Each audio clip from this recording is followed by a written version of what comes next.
tomorrow at 6 p.m. I have a wonderful guest host, or I don't know what to call it, but a wonderful young lady who's going to come on here and kind of touch base on her personal topic on childhood molestation. But I realize the more we talk about it, it's known for, or people talk about adult and kid. I am, as I was praying on it, because before I do any topic, I know some things are touchy, and then I know certain ways you handle questions is very, very important, because I don't want to come off offensive or not understanding. So I kind of pray over my topics and pray over, the little things that I want to talk about. And in the mix of me doing that, God was saying, that's not what I asked you. Or that's not the only thing that he kind of touched base on for me to talk about. So child molestation was one of them. And, it's touchy. And the past couple of years, I had a few people come and speak on or talk about child molestation, or kind of talk about, things that happen towards their families, or things that they know other kids go through, and how it's kind of brushed under the rug because we're thinking, hey, it's kids, or they don't know what they're doing, or that girl is just fast, and it's not true at all. And so in the mix of doing this, I was like, hey, you need to touch on child, because people have kids. People leave their kids with other people. People kind of leave their kids with other kids, and we just think it's okay. So child molestation is not just an adult and kids molest kids.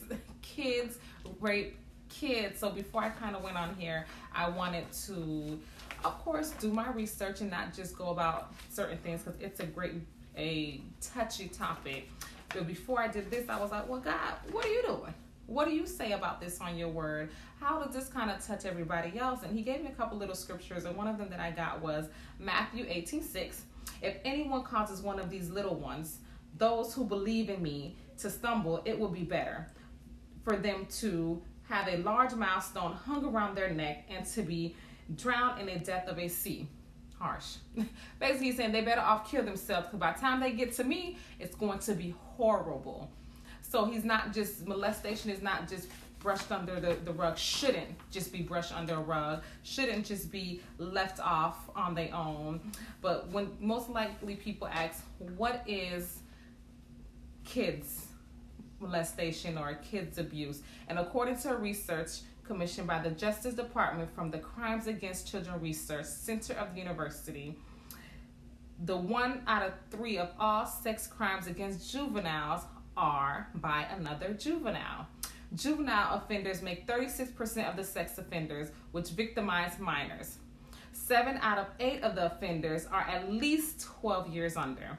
93% are men, meaning a lot of the kids who end up molesting other kids are 12 and under. Child sex abuse percentage by gender and age, children are most vulnerable to sexual abuse between the ages of 7 and 13. In May 1997, issues of pediatric annual report estimate that 25% of girls and 16% of boys experience sexual abuse before they turn 18. Again, this is with kid on kid. This is not even with what's happening with the adults, which again, we will be touching base on that tomorrow at 6 p.m. on my Save a Soul page. So we'll be doing something just like this. And the offenders often people are children they trust. So it's their sisters or their best friends or their cousins or their neighbors. And it's kid on kid. That's kind of touchy, y'all. So I know I have kids and I have 2 boys. So even at this age, it's kind of like, okay, they're 11 and they're 8. And this whole showering together is definitely stopped a long time ago. Allowing them just to walk around with their private areas out, I kind of try to stop it a little bit. But with us with kids, we don't think of that. And they said 96% were known of their victims, 50% was acquaintance of friends, 20% was father, 16% was their relative, and these again are the adult molesters. 5 facts about child-on-child sexual abuse.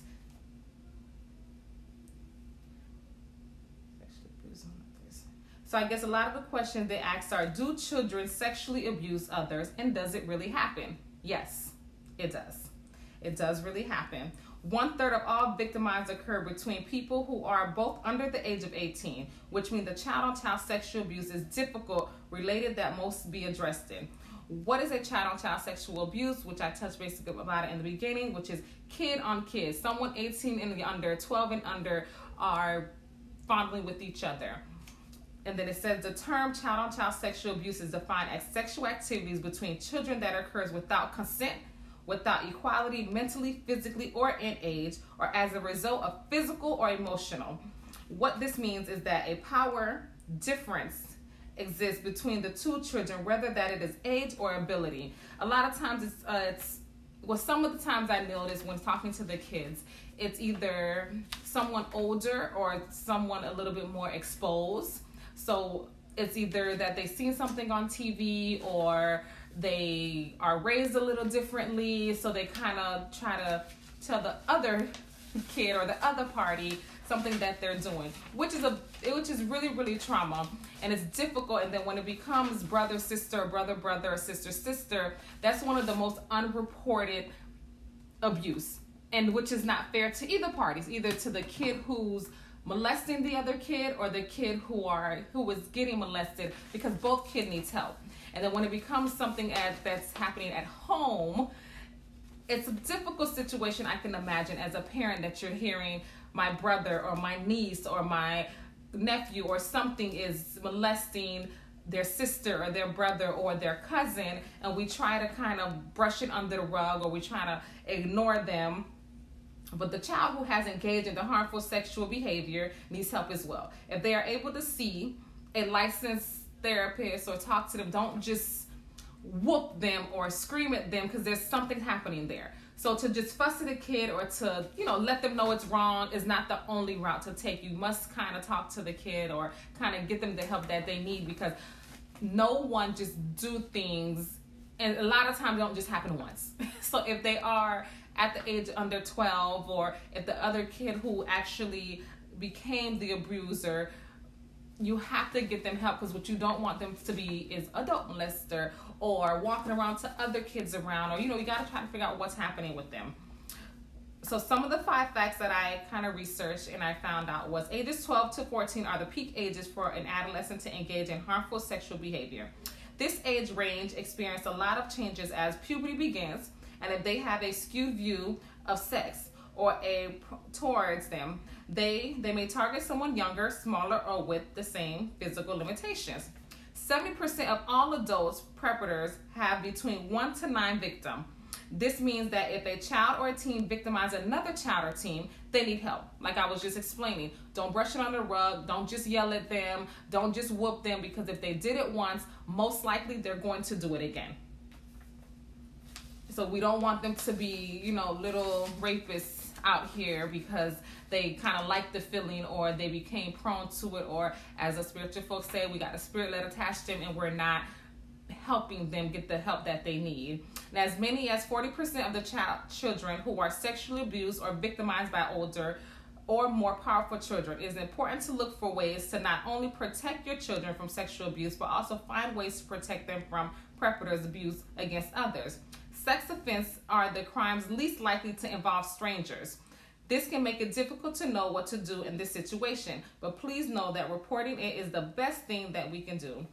Children who disclose their abuse within 1 month are at a reduced risk of depression. If your child can talk about the abuse with you, then they are less likely to suffer from depression later in life related to the abuse, only if you take care of it. If your child comes and say their friend touched them or their friend kissed them, that's not cute. Y'all stop thinking kids are being kids and, they're just boyfriend, girl. They should not be 5 with a boyfriend. They should not be 11 with a boyfriend or a girlfriend. So, and a lot of times that's why it's being brushed over this, because they're saying, such and such have a crush on such and such, or he watched mommy kiss me, so he's trying to kiss his sister. I don't think it's right by no way with us who have our daughter, and our son to let them kiss each other. No.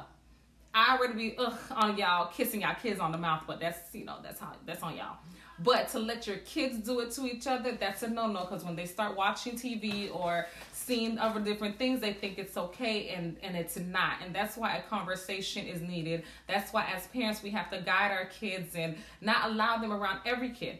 Not every kid is innocent. Not every kid is raised like yours. And sad to say, like, oh, kids are not innocent. It's just they're exposed to different things, and once they start understanding or start feeling a certain way, you don't want your child to be the victim of being touched, or you don't want your kid touching other kids. So with certain things they shouldn't watch. That's why TV has ratings. TV does say PG, PG-13, G-rated. So if they're at that age limit, some things they shouldn't watch. Even when it comes to the superheroes or it comes to other little things, we should kind of try not to kind of steer away from allowing our kids to watch it, because that's how they become exposed or a little curious. They see Superman and his girlfriend kissing or such and such, even just to rubbing on their back, and they think it's okay, so they try to do it to other kids. But anywho, you all, I just kind of wanted to touch base on this topic and kind of bring awareness that watching another kid touch, kiss, grab on another, especially 12 and under, that's something we should kind of speak up about. That's something we can kind of watch them, because if they're 7 and they're kissing and grabbing or humping each other, I hear a lot of mommy daddy things. I never